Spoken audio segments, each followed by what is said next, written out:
let me bring my next guest in. I've got Francesca there. How you doing, Francesca? You right, Robbie? I'm good. Francesca, she runs a brilliant initiative called Goals for Girls. I'm going to let you tell us about it. Tell us about it, Francesca.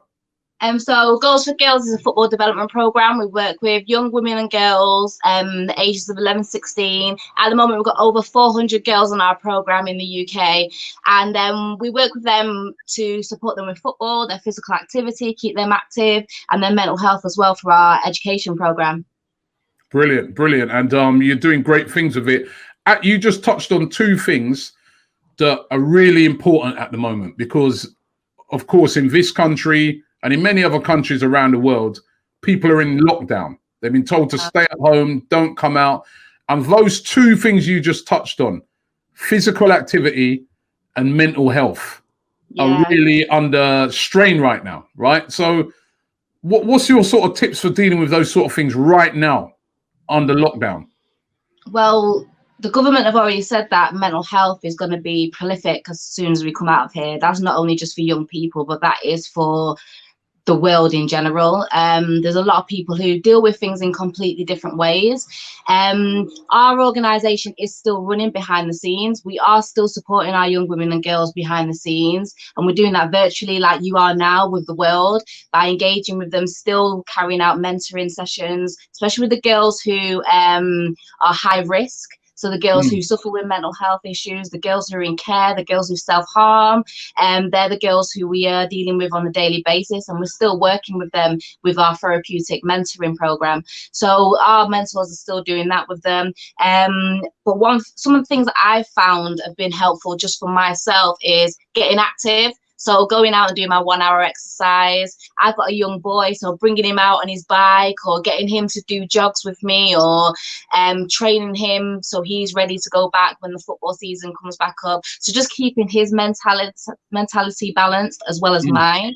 Other things as well is writing a list the night before and just saying, I'm going to get up and do these things. I'm going to do a spring clean of the house. I'm going to do my hair today. I'm going to get dressed today. Just those little things really do help your mentality. I'm going to do 45 minutes exercise today.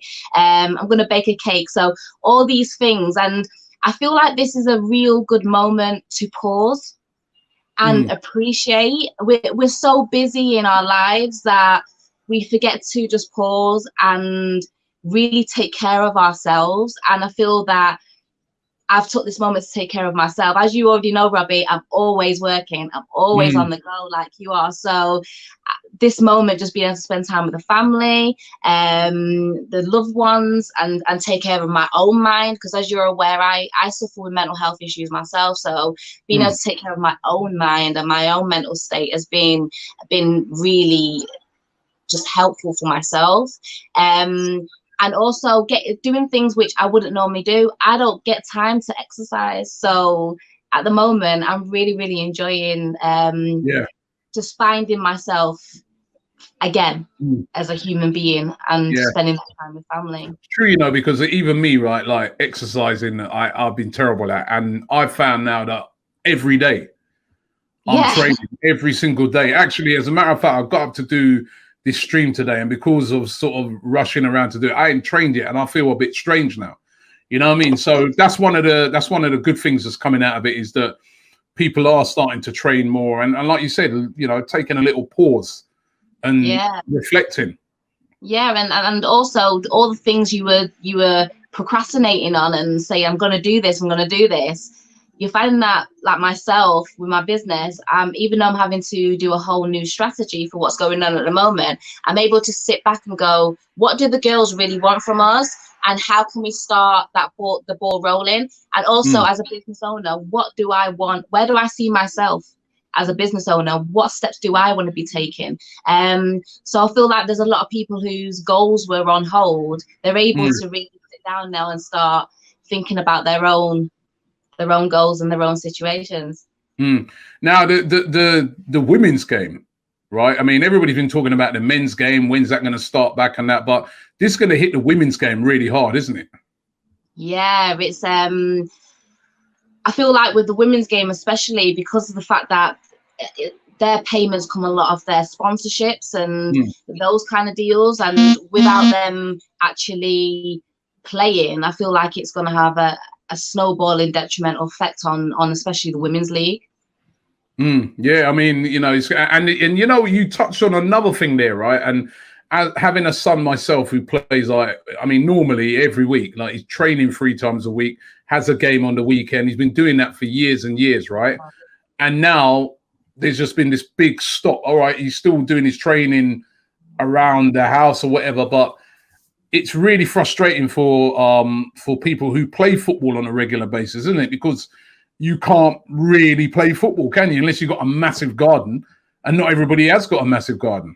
And I was just saying this the other day. I was having a conversation the other day with one of the practitioners on the program, and I was saying to her that some young people's routine is getting up out of their house and going to kick a ball around in the park with their friends, or going to their Sunday football, and that's their routine. That is their release. That is their freedom. So, especially for those who are not privileged enough to have a back garden, and may have numerous amount of siblings, it could be very detrimental on their mental health. With how are they dealing with this situation? How are they with their routine? Have their parents explained this pandemic to them, or is everyone feeling it in the household? And I think that's where a lot of families and young people are going to struggle, and older people as well, because you got women who play Sunday league, you got women who have a kick around, do 5-a-side with their friends.